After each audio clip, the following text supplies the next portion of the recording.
Hey guys, welcome back to another video. So today's video has been literally what is happening outside of my house right now.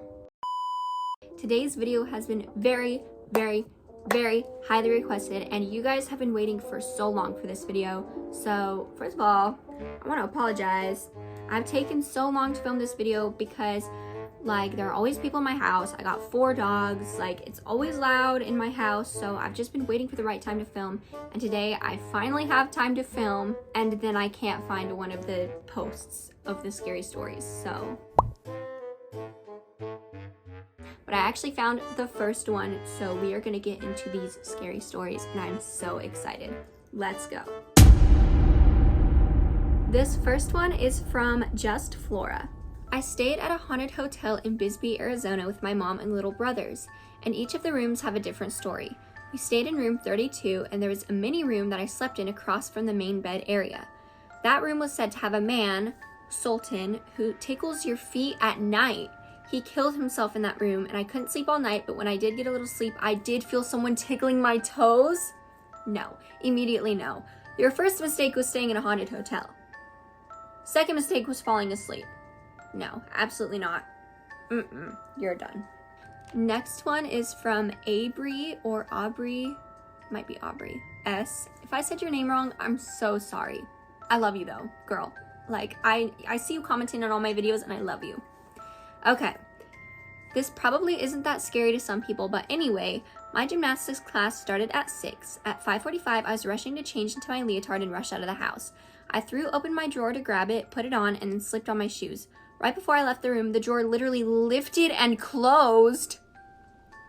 Scariest thing ever, I literally ran out. Girl, that would be me too. I'd be like, bye, peace out, never coming back.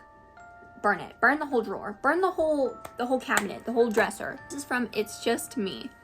Once I was alone in my house, and although I live in a relatively safe community, I still felt something was off. I decided to sleep in my parents' bedroom since they weren't home because it's the only door containing a lock. In previous days, I'd noticed a man around everywhere I go, which was a little scary, but not anything too bad. Not anything too bad, girl, call the cops at that point. But when I was lying on my bed, I heard a knock on the downstairs door, and I just checked the security cameras, and it was the freaking guy. I didn't move an inch, I was frozen. Me too. I'm freeze. Fight, flight, or freeze? I freeze. I tried to calm myself down and say maybe he wants a friend. No, girl! No, we're not being friends with any creepy men. Or creepy women for that matter, please. But I still slowly got up and locked the bedroom door. I surprisingly fell asleep eventually and peacefully wake up and forget about the whole situation. I stand up and walk to my own room and look in my closet for clothes. All of a sudden, I felt eyes staring at me, so I turned around swiftly and saw the strange man standing in the corner of my room with a creepy grin on his face. No, girl, no. I know you're lying. That's crazy. Oh my gosh. I scream and try to run, but he slams the door too fast. I panic and try and move as far away as possible from him while tears drip down my face. I wiped my tears and then looked back up and he was gone. He couldn't have left because my door is too loud when you open it. But then I heard a faint whisper saying, "I'm watching it every move." What? Did you call the cops and did you tell your parents?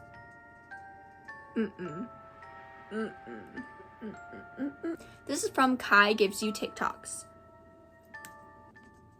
Oh, girl. Okay, I'm subscribing because I need TikToks in my life. I don't have TikTok. Anyway, thanks, Kai. Period. Okay. So this isn't really my ghost story, but it's my mom's, but still, I have 2 to tell. Period. So for some extra info, my mom works at a train station called BART. I'm not sure if you're familiar with it, but it's basically like a subway, just not underground. Yes, I've taken the BART before. It's pretty cool. She works at this one spot, I don't know where, I totally forgot, and at night when she closes up the station, she hears a lady singing. She's not the only one who hears the girl singing at night. All of her coworkers hear it too, and there is nobody ever there. They've also called the police a few times in case someone was hiding in the train stations, but there wasn't. That's terrifying. Literally, haunted workplaces are the worst, because it's you either keep working there, get your money, but get haunted, or you quit, but then you got no money, you gotta find a new job. Here's the second story from Kai. So there was a time my mom was working with her friends and they were closing the station and walked around with each other, and they looked out the window and saw a girl standing there. Just standing there. I can't remember if I'm right, but I think she said the girl screamed or was crying, but I'm not 100% sure. Either way, creepy. So a few people went down there and asked if she was okay. The girl just walked off silently. So they walked back upstairs and the other coworkers said, "Who were you talking to?" And the three of them that walked downstairs said, "We asked that girl if she was okay, the girl that was just down there." And they replied, "What girl? Nobody was there. You were talking to nobody." And still to this day, people see that girl standing there. No, thank you. Okay, anonymously Brit says, "I've had my door open and close by itself and I even caught it on video." Girl, my door does that too sometimes. If you don't know, I live in a very haunted house. I kind of don't want to talk about it because I don't want the ghosts to come back, but maybe someday I'll do like a story time video when I'm outside of my house. But anyway, girl, that's crazy that you caught it on video. I kind of want to see that video, honestly. Okay. Hearts for Anaya says, "I would have dreams of this lady that died way before I was born, and one day I went over to my cousin's and I would see that dead lady and kept talking to her. And long story short, that was my cousin's aunt." Wait, if it was your cousin's aunt, wouldn't it be your aunt too? Anyway, either way, that's terrifying. Kids are creepy. I love kids with my whole heart. I love children. I'm like very much a mom figure. I've always been like the mom of the friend group, but kids are creepy. Your lovely person says, "This might not count, but me and my soccer teammates were at this really old hotel." No, immediately no. Old hotels are not the vibe, you guys, not the vibe. "And we wanted to go up to the 25th level, the top level, to see the view and stuff. And it was taking a while to get up there, so we were talking about SWs. I'm not saying the word, you guys. I watch CJs and Lowy Lane. I know not to say that word, but we're gonna call it SWs. That's not the real name, and I don't know if you know what that is, but basically it's this old Native American Navajo legend about these witches who would shapeshift into animals, and when a descendant from that tribe says the real name, it summons them and they come for you. So my teammate who's a descendant said the name. Why? Oh my gosh, the ultimate betrayal. Honestly, no, we're not friends anymore if you do that to me, baby." And as soon as that happened, the elevator stopped in the middle of going up and it started racing down and then stopped at level 6. And the doors opened and we heard this man like groaning in pain. That's how you know they're there. Then the doors slammed shut, so we freaked out and we went back to our level and they all got out, but the doors were shutting and wouldn't stop closing and I was the last one out. My whole arm it's still inside the elevator and it got stuck for like half a minute and the elevator door started going down with my arm inside. Thankfully, I got unstuck. That's the end of it. We didn't know what happened, but it was so scary. Girl, I know what happened. Your friend summoned an SW on you. That is so mean. That's so shady. For real. All right, Haley says, "I was sleeping. It was like 9 p.m. and I saw a ghost hovering above me. Turns out it was my grandma." Girl, that is not a lot of information. Anyway. Okay, this next story is from Like Hello Kitty. "So when I was 7 to 8, my grandpa passed, and after the funeral and stuff, I kept having dreams about it. Well, about a week or so later, I was in the kitchen getting ice cream. I turn around and I swear I saw him. He was in his regular clothes that he usually wore. He was just standing there and smiling. I freaked out and ran to my parents' room. The same day when I fell asleep, my grandpa showed me heaven and where they all lived, and it was so beautiful. Oh my gosh, that's such a it's such a heart-touching story. Is that a phrase? Heart-touching? Heart-wrenching? Touching. I'm mixing heart-wrenching and like touching, but anyway, wow, that's so beautiful." So this is also from Like Hello Kitty. "So basically, my dad works for a towing company and they have a warehouse. The warehouse looks normal and stuff, but all the way in the back, there's a huge garage to store cars for inspection. Most of the cars were either in a car crash. Most common, though, are people who died inside of them, sadly. Upstairs seem to be haunted. Downstairs is just work stuff, but upstairs there's a room and a bathroom. I remember my dad telling a man and a lady died there.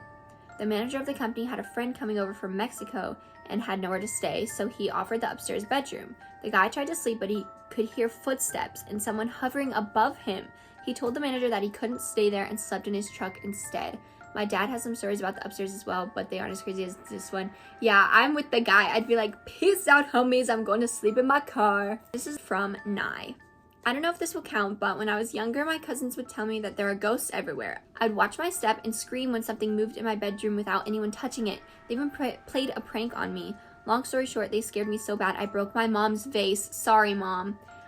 Oof. When I was younger, I didn't really hang out with my cousins, but I was really close with all of my classmates because I went to a very small private school, so we stayed together throughout all of elementary, and we would always do that to each other. We would always like try to prank each other and like try to scare each other.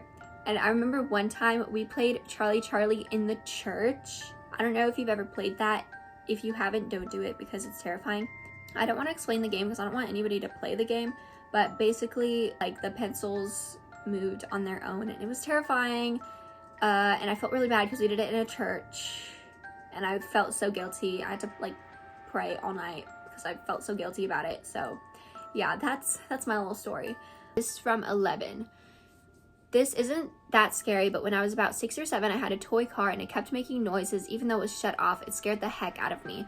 Also, my uncle lives in a haunted place and we came to visit him and his girlfriend. So my cousin went to the bathroom and he said that when he was washing his hands, he saw a black hand go across his face. Okay guys, that is going to be it for today's video. I really hope you guys enjoyed, and if you did, let me know if you want a part 2 to this video. I feel so bad because so many people commented on my second community post, like literally 45 people, which is a lot for me. But then that one got archived and it didn't keep the comments for some reason. So yeah, if you guys want to comment again on my new one, please go ahead and do that and let me know if you want a part 2. Even if like it doesn't get in a video, I always read all of my comments. Every single one of my comments I read, and I do get quite a few comments every day, but I read them always. So like never think that it's going to waste or like there's no point, because I always read them and I'm like always entertained by you guys. I feel like you guys are all like my little best friends and I love it. So yeah, that's gonna be it for today's video. I love you guys so much. Don't forget to leave a like and a comment and maybe even subscribe if you're not already. Join our little family. And yes, I will see you guys in the next video. Bye and have an amazing day.